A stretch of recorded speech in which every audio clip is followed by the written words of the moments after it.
हमें एक पूर्ण रूप से अब अपना अधिकार मिलने वाला है। अब जो लोग इसका विरोध कर रहे हैं उनके पास कोई वैलिड रीजन ही नहीं है। वो लोग सिर्फ एक ही बात कर रहे हैं कि इससे बहुजन एकता टूटेगी, और दूसरा वो लोग एक रीजन दे रहे हैं कि एनएफएस हो जाएगी। तो पहचान वाल्मीकि जी से है, हम तो वाल्मीकि जी का सम्मान कर रहे हैं, फिर ये क्यों वाल्मीकि जयंती की बधाई देते हैं? इनके नेता तो वाल्मीकि जयंती की बधाई देते हैं। जब हम आपकी तरक्की को देखकर सालों तक खुश हुए, अब आप हमारी तरक्की को देखकर खुश हो। ये बांटा तो इन लोगों ने है समाज को, हमने नहीं बांटा है। हम लोग तो अपने हक और अपने भविष्य के को लेकर चिंतित हैं, कैसे अब हमारे बच्चे बनेंगे। गटर और जो हमारी पहचान एक भंगी समाज, मेहतर समाज, और जो लोग हमें गंदगी की तरह से देखते हैं, जो लोग हमारा सम्मान नहीं करते हैं, उन लोगों को अब दिखाने का वक्त आ गया है। हम तो अपने समाज में सम्मान की लड़ाई लड़ रहे हैं। दोस्तों नमस्कार, मैं विकास, आप देख रहे हैं जस्ट टीवी इंडिया। और इस समय रोहिणी घावरी वाल्मीकि मेरे साथ मौजूद हैं। डीएससी समाज की बड़ी लड़ाई मेरठ से जंतर मंतर तक लगातार पैदल यात्रा करते हुए इस समय वो गाजियाबाद में हैं, और अपने भाषणों में जो उन्होंने भाषण आज दिए हैं वो कहीं ना कहीं सुनने लायक थे। पूरी बहुजन आइडियोलॉजी, बाबा साहब, वाल्मीकि, तमाम चीजों पर बोली हैं। क्या कहेंगे, क्या वाल्मीकि समाज एक नेतृत्व समझ लें आपके अंदर? मेरे अंदर ना भी समझे, मैं तो अभी बहुत छोटी हूँ, मुझसे बहुत बड़े लोग हैं, बहुत अच्छे तजुर्बेदार लोग, एक्सपीरियंस, जिन्होंने अपनी पूरी जिंदगी समाज सेवा में झोंक दी है। मैं तो खुद उनके पीछे चलने के लिए तैयार हूँ। मैं तो अभी स्विट्जरलैंड से आकर, जैसे ही मुझे पता चला कि मेरठ से दिल्ली तक एक पद यात्रा निकाली जा रही है और वो वर्गीकरण के समर्थन में है, मैं मुद्दे को देखकर आई हूँ, क्योंकि ये मुद्दा आज हमारी समाज के लिए बहुत जरूरी है। तो इस मुद्दे पर, क्योंकि जब भी हम लोग मुद्दे को लेकर चलेंगे तो हमारी आपस की कटाक्ष ऑटोमेटिकली खत्म हो जाएगी कि कौन कर रहा है, किस पार्टी से है, किस तरह, कहाँ के लोग हैं, ये सब चीजें एक सेकेंडरी हो जाता है। इम्पोर्टेंट क्या है? वर्गीकरण। वर्गीकरण के समर्थन में जो रैली निकाली जा रही है, मैं खुद भी उसके समर्थन में आई हूँ, क्योंकि सालों बाद आरक्षण में जो वर्गीकरण हुआ है, क्यों जरूरी था, ये तो 7 जजेस भी जानते हैं कि कहीं ना कहीं आज जो वंचित समाज है वो आज भी वंचित है। नाली निकालने वाला सालों से नाली निकाल रहा है, धोबी समाज के लोग अपना काम कर रहे हैं। आज उनकी व्यथा को कैसे सुधारा जाए? क्यों आरक्षण का फायदा सालों बाद भी इन जातियों तक नहीं पहुंच पाया?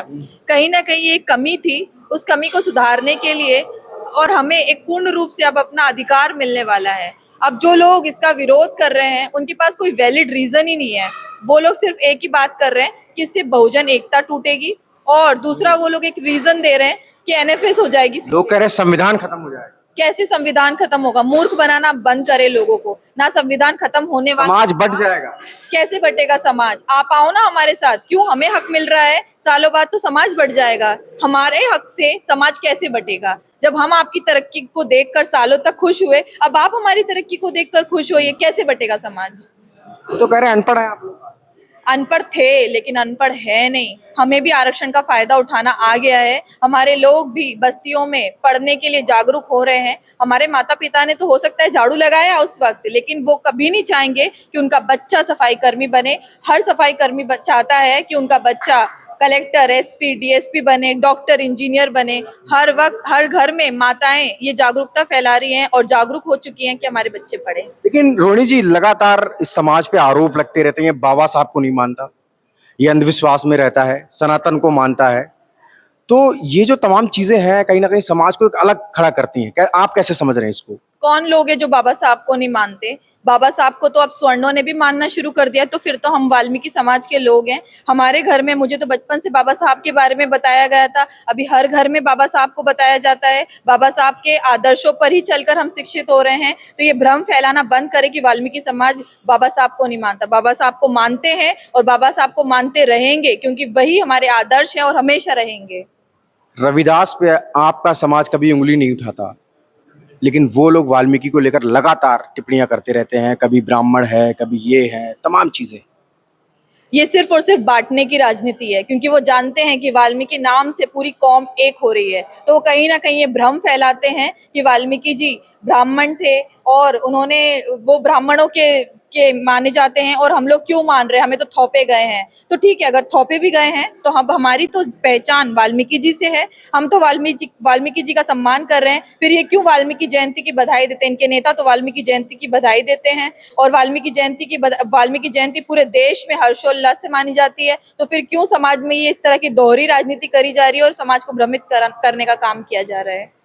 वर्गीकरण पर बहन जी ने लगातार अपनी टिप्पणियां की हैं। जब ये 1 अगस्त को फैसला आया तो उन्होंने कहा ये सुप्रीम कोर्ट का फैसला नहीं, ये समाज को बांटने का फैसला है।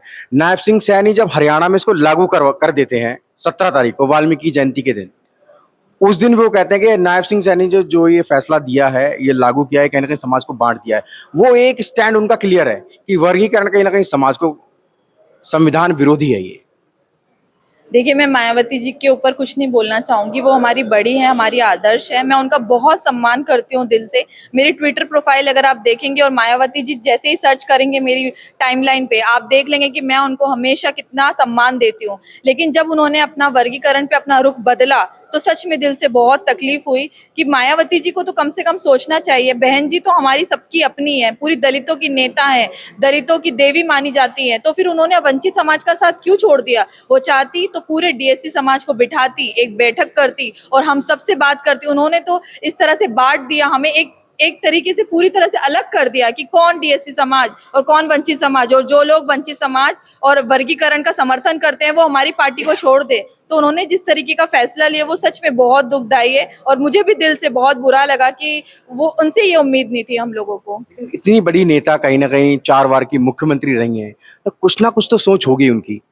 देखिए, बहन जी नेता हैं और नेता कहीं ना कहीं वोटर्स को अट्रैक्ट करने के लिए बहुत कुछ करता है। और बहन जी समझ चुकी है कि जाटा वोट बैंक को कैसे आकर्षित करना है। तो उन्होंने एक तरफा इस पूरे फैसले को अपनी समाज को आकर्षित करने के लिए खड़ी हो गई वो, और उन्होंने सोचा कि वंचित समाज तो ना पहले मेरे साथ उस तरीके से जुड़ा था ना आगे जुड़ेगा।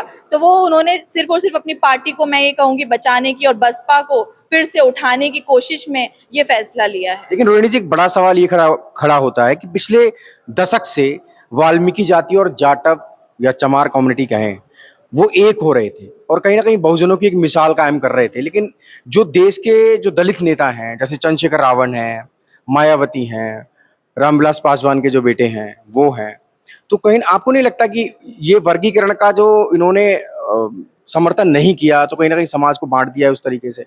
बांटा तो इन लोगों ने है समाज को, हमने नहीं बांटा है। हम लोग तो अपने हक और अपने भविष्य के को लेकर चिंतित हैं। कैसे अब हमारे बच्चे बनेंगे गटर, और जो हमारी पहचान एक भंगी समाज, मेहतर समाज, और जो लोग हमें गंदगी की तरह से देखते हैं, जो लोग हमारा सम्मान नहीं करते हैं, उन लोगों को अब दिखाने का वक्त आ गया है। हम तो अपने समाज में सम्मान की लड़ाई लड़ रहे हैं। हम लोग किसी का विरोध नहीं कर रहे हैं। हमने तो इनके पीछे खड़े होकर इन्हें नेता बनाया और इनके पीछे खड़े रहे, ये सोचा कि ठीक है ये बहुजन नेता है, ये कहीं ना कहीं हमारी भी आवाज उठाएंगे। अगर ऐसा होता कि वाल्मीकि समाज का नेता होता और वो आज हमारे खिलाफ खड़ा होता तो हम लोग भी विरोध करते। लेकिन इन लोगों ने तो एक चीज ये दर्शा दी कि ये लोग ना वंचित समाज के पहले थे ना अभी हैं। तो रोहिणी जी, आप लगातार वर्गीकरण की लड़ाई लड़ रही हैं, तो मध्य प्रदेश में तमाम वंचित जातियां हैं जो वर्गीकरण के अंडर ही आती हैं, तो मध्य प्रदेश को लेकर आपका क्या प्लान है? क्या करने वाली है मध्य प्रदेश में वर्गीकरण को लेकर? देखिए, अगले 1 महीने में हमारी मुलाकात मध्य प्रदेश के मुख्यमंत्री जी से होने वाली है। हम लोग आग्रह करेंगे, निवेदन करेंगे कि मध्य प्रदेश में भी आप लोग वर्गीकरण लागू करवाइए, क्योंकि वर्गीकरण से कहीं ना कहीं वाल्मीकि समाज के लोग आज कहीं नहीं दिख रहे हैं। वंचित समाज के लोग, ऐसी बहुत सी जातियां, हजारों जातियां हैं जो लिप्त होती जा रही हैं, जिनको कोई अधिकार नहीं मिल रहा है, जो लोग कहीं भी नेतृत्व में भी नहीं है, ना सरकारी नौकरियों में है, ना वो लोग कहीं अच्छे कॉलेजेस में पढ़ पा रहे हैं, ना आरक्षण का फायदा ले रहे हैं, ना विदेश जाने में, विदेश की शिक्षा को लेकर भी 850 लोगों की स्कॉलरशिप है। लेकिन इन 850 लोगों में कितने वंचित समाज के लोग जाते हैं, कितने वाल्मीकि समाज के लोग जाते हैं? आपको कहीं देखने के लिए नहीं मिलेंगे। उन लोगों तक भी हम लोग जागरूकता फैला रहे हैं कि ज्यादा से ज्यादा सीटें, जो लोग बोलते हैं कि ये समाज तो पढ़ता नहीं, उन्हें पढ़ के ही तो दिखाना है अब। जी, तमाम देश की बेटियों को क्या कहना चाहेंगे? मैं तमाम देश की बेटियों से यही कहना चाहूंगी कि अपने आप को बहुत मजबूत समझे। ये मत समझो कि हम किस जाति में पैदा हुए, ये मत समझो कि हम एक महिला के रूप में क्यों पैदा हुए, ये मत सोचो कि हमारे परिवार में बहुत गरीबी है। आप अगर सच में कुछ करना चाहते हो, सपने पूरे होते हैं, मेरे भी पूरे हुए हैं। हर अभाव से निकलकर हम लोग बहुत तरक्की कर सकते हैं। शादी करने से पहले अपने आप को एक डेजिग्नेशन तक पहुंचाओ, एक पद प्रतिष्ठा तक पहुंचाओ, जो आपके नाम के आगे श्रीमती लगने से पहले डॉक्टर लग जाए।